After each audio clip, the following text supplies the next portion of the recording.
da, gdje mi dao traku Antoviću Kaljanković uči. Da, to mi je promaklo kako kaže. On to mora je.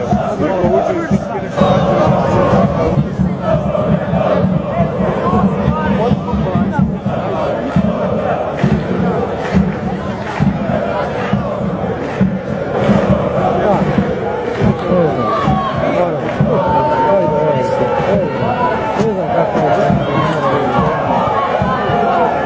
Evo neke za tebe. Vidi pirotehnike.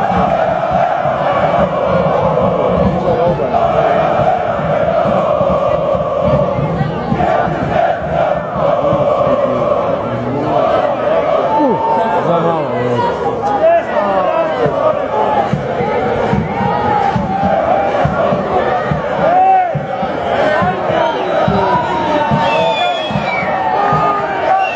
Sudac Marić naznačio kraj. Se čuo da igrače, navijače Dinama da ne bacaju vake u teren. Lijepo vas molim.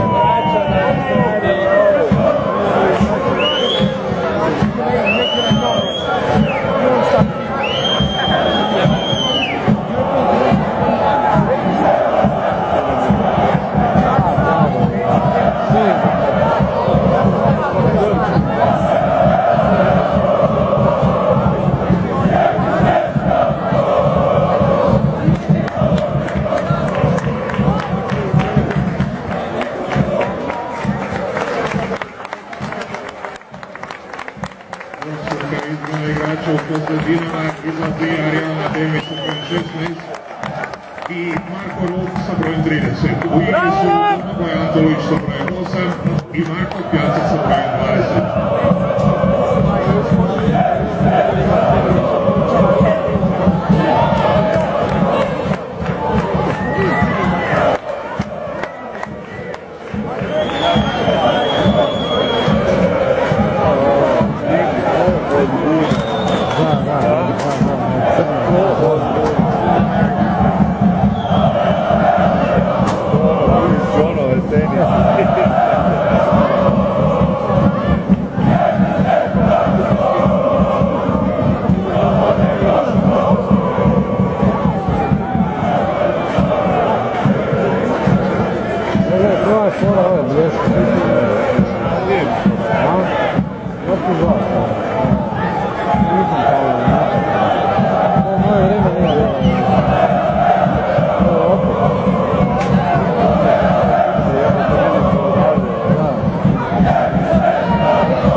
Pa da, pa ovo je ispred tebe.